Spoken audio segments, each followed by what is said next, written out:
Everyone, welcome back to our channel Sri Medha maths tutorials.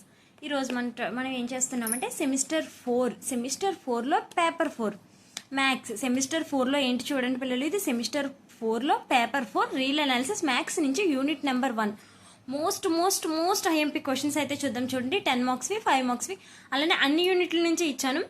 Playlist ఉంటుంది, playlist నుంచి మీరు వరుసగా 5 యూనిట్ల నుంచి ఒక మ్యాక్సిమం ఒక half an hour time spend చేస్తే 5 యూనిట్ల నుంచి ఏమేమి ఇంపార్టెంట్ క్వశ్చన్స్ ఉన్నవని మీరు చూడొచ్చు. ఎలాగో మనకి ఎక్కువ టైం ఉండదు ప్రిపరేషన్కి. టైం ఉంటుంది, మనం ప్రిపరేషన్ స్టార్ట్ చేసేదే టైం దగ్గరకు వచ్చాక స్టార్ట్ చేస్తాం. అందరూ అలానే ఉంటారు కదా, మ్యాక్సిమం అలానే ఉంటారు. మీరు కూడా ఆ బ్యాచ్ కదా, కామెంట్ చేయండి. నేనైతే డిగ్రీలో అదే బ్యాచ్. చూడండి, ఒకసారి 10 మార్క్స్ క్వశ్చన్స్ అయితే చూద్దాం. Every convergent sequence is bounded. Is the convergence true? Justify your answer. ప్రతి కాన్వర్జెంట్ సీక్వెన్స్ అనేది బౌండెడ్ సీక్వెన్స్ అవుతుంది అనేది మనం ప్రూవ్ చేయాలి. నెక్స్ట్ క్వశ్చన్ చూడండి, state and prove Cauchy's first theorem on limits. ఇదైతే డ్యామ్ షూర్ క్వశ్చన్ అమ్మా. ఇంక మిగిలిన క్వశ్చన్లు వదిలేసి ఒక్క క్వశ్చన్ చూసుకున్నా చాలు. రైట్, ఓకే, అర్థమవుతుంది కదా. నెక్స్ట్ వన్ చూడండి, prove that the sequence SN defined by. SN ఒక సీక్వెన్స్ ఇచ్చాడు, 1/1 factorial plus 1/2 factorial and so on 1/n factorial is convergent. ఇది కాన్వర్జెంట్ అని మనం ప్రూవ్ చేయాలి. అలానే నెక్స్ట్ ఏంటి, 2 is less than or equal to limit n stands to infinity. దీన్ని నేనైతే అలానే చదువుతాను, మరి మీరు ఎలా చదువుతారో నాకు కామెంట్లో చెప్పండి. Limit n tends to infinity అని చదువుతాను, or limit n to infinity అని కూడా చెప్తారు కొంతమంది మా ఫ్రెండ్స్ అయితే. Sn is less than 3. Okay, fourth question అయితే చూడండి పిల్లలు, prove that the sequence Sn. ఇలా ఉంటే ఏంటి అర్థం, ఇది సీక్వెన్స్. ఈ కర్లీ బ్రాకెట్స్ చిన్నప్పుడు 10th క్లాస్లో సెట్స్కి పెట్టేవాళ్ళు. ఆ కర్లీ బ్రాకెట్స్ పెడితే కనుక వీటిని ఫ్లవర్ బ్రాకెట్స్ అయ్యి అంటారు అనుకుంటాం. Defined by Sn equal to 1 + 1/n whole power n is convergent. ఇది ఇక్కడ ఉంది చూడండి, Sn equal to 1 + 1/n whole power n. ఈ సమ్ ఎలా చేయాలి, ఎవరికైనా గుర్తొస్తుందా క్వశ్చన్ చెప్తుంటే? ఏం గుర్తొస్తుంది? nc0 1/0 n/0 plus nc1 1/1 n/1 గుర్తొస్తుందా? దీన్ని Sn సీక్వెన్స్లోకి మనమే కన్వర్ట్ చేసుకుని చేయాలి. ఓకే, నెక్స్ట్ వన్ అయితే చూద్దాం. చూడండి, prove that the sequence Sn where Sn equal to 1/n + 1 + 1/n + 2 + 1/n + 3 and so on 1/n + 1 is convergent. Okay, ఇందాక నుంచి కాన్వర్జెంట్ అంటున్నాను. ఎందుకు కాన్వర్జెంట్ మీనింగ్ తెలుసా పిల్లలు? మీకు తెలిసే ఉంటుంది, తెలియకుండా ఇంపార్టెంట్ క్వశ్చన్స్ చూడడం కదా. కాన్వర్జెంట్ అంటే ఏంటంటే, ఇక్కడ మనకు ఒక సీక్వెన్స్ Sn ఇచ్చాడు కదా, ఈ Sn అనేది బౌండెడ్ ఎబో అవ్వాలి అండ్ అలాగే ఇంక్రీజింగ్ అవ్వాలి, ఆర్ లేకపోతే బౌండెడ్ బిలో డిక్రీజింగ్. ఇవి ఏమన్నా అయితే దీన్ని కాన్వర్జెంట్ అంటారు. ఇంతకీ బౌండెడ్ అబౌవ్ అంటే ఏంటి, ఇంక్రీజింగ్ అంటే ఏంటి? ఏమిలా Sn సీక్వెన్స్ మనకి ఇచ్చాడు కదా, Sn + 1 తీసుకుంటే ఏమిలా n ఉన్న చోటల్లో n + 1 పెట్టేస్తాం. ఆ రెండింటిని సబ్ట్రాక్షన్ చేస్తాం, Sn + 1 - Sn చేస్తాం. అది గ్రేటర్ దెన్ 0 వస్తే సీక్వెన్స్ ఈజ్ బౌండెడ్ అబౌవ్.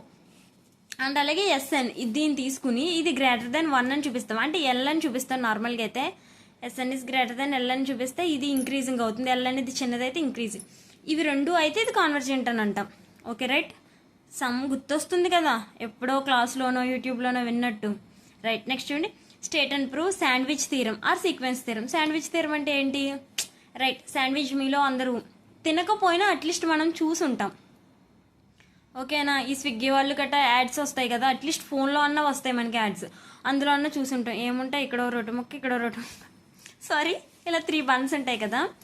అంటే మనం ఇక్కడ UN TN SN ఇలా 3 సీక్వెన్స్లు తీసుకుని మనం దీన్ని అయితే ప్రూవ్ చేస్తాం శాండ్విచ్ థీరం. నెక్స్ట్ వన్ చూడండి పిల్లలు, prove that Sn equal to 1/1 × 2 నాన్న. ఇది 1.2 కాదు, ఏంటిది చెప్పండి?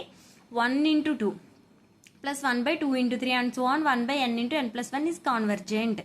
ఇది మనం కాన్వర్జెంట్ అని చూపించాలంటే మనం చిన్నప్పుడు 10th క్లాస్లో చదివిన ఏం చెప్తారో చెప్పండి, ప్రోగ్రెషన్స్లో జీపీ సమ్స్ చేసాం కదా, జామెట్రిక్ ప్రోగ్రెషన్స్ అని. GP equal to A power AR ఉంటుంది. ఆర్ అనేది ప్రతిదానికి A1R/A1R/A2R. ఇది చేస్తే ఆర్ వాల్యూ వస్తుంది, గుర్తుందా? దాన్ని యూజ్ చేసి చేయాలి. ఓకే, నెక్స్ట్ వన్ 5 మార్క్స్ అయితే చూడండి. నేను ఎక్స్ప్లెనేషన్ క్లాస్ కూడా పెడతాను త్వరలో, కొంచెం టైం మేనేజ్ వల్ల ఇబ్బంది అవుతుంది, బట్ నేనైతే టైం కల్లా పెట్టేస్తాను. చూడండి, ఓకే, 5 మార్క్స్లో క్వశ్చన్స్ చూడండి. If Sn equal to 1 + 1/3 + 1/3² plus and so on 1/3 ఇది కూడా జామెట్రిక్ సిరీసే. ఎందుకు? Common ratio R is same, 3/1కి 3² difference and also 3/n. Sn is convergent. Convergent అంటే ఏం చేస్తాం? Bounded above increasing. Right, okay, next one చూడండి, state and prove Cauchy's second theorem on limits. Okay, first theorem 10 మార్క్స్లో చెప్పారు madam, second theorem 5 మార్క్స్లో చెప్తున్నారు. 10 మార్క్స్లో catches first theorem ఇవ్వలేదు అనుకోమ్మా, 5 మార్క్స్లో కన్ఫామ్గా క్యాచెస్ సెకండ్ థీరం ఇస్తాడు, డ్యామ్ షూర్. ఇవి రెండిట్లో first theorem or second theorem, ఈ రెండిట్లో ఏదో ఒకటి మనకి పేపర్లో ఉంటుంది. అది 10 మార్క్స్కి ఇస్తాడు, ఇది 5 మార్క్స్కి ఇస్తాడు అంతే. నెక్స్ట్ వన్ చూడండి, prove that the sequence 1+1/2+1/3 and so on 1/n is not a convergent. ఇది కాన్వర్జెంట్ కాదు అని చూపించాలి. Right. Next one, state and prove sandwich theorem. Sandwich theorem మళ్ళీ 5 మార్క్స్లో కూడా ఇచ్చారండి మేడం. ఏముంది అక్కడ మనకి ఇవ్వలేదు అనుకో 5 మార్క్స్లో ఇస్తాడు. రైట్, ఆయన 5 మార్క్స్లో మనల్ని ప్రూఫ్ అడగడు, జస్ట్ స్టేట్మెంట్ ఒకటి అడుగుతాడు, స్టేట్మెంట్ ఒకటి రాస్తాం మనం. నెక్స్ట్ వన్ చూడండి, fifth one, prove that sequence SN = 2 - 1/2n-1. Right, 2n-1 కాదు, 2n-1. ఓకే చూడండి. Next one, if the sequence SN is convergent then SN is a Cauchy sequence. Sequence SN అనేది convergent అయితే SN అనేది Cauchy sequence అవుతుందని మనం prove చేయాలి. Right. Okay, next one చూడండి, this is the last one, if SN is a Cauchy sequence SN is bounded. SN అనేది Cauchy sequence అయితే SN అనేది బౌండెడ్ అని చూపించాలి. ఇక్కడ ఏం అడిగాడు, SN సీక్వెన్స్ అనేది కాన్వర్జెంట్ అయితే SN అనేది క్యాచీ సీక్వెంట్, ఇక్కడ బౌండెడ్.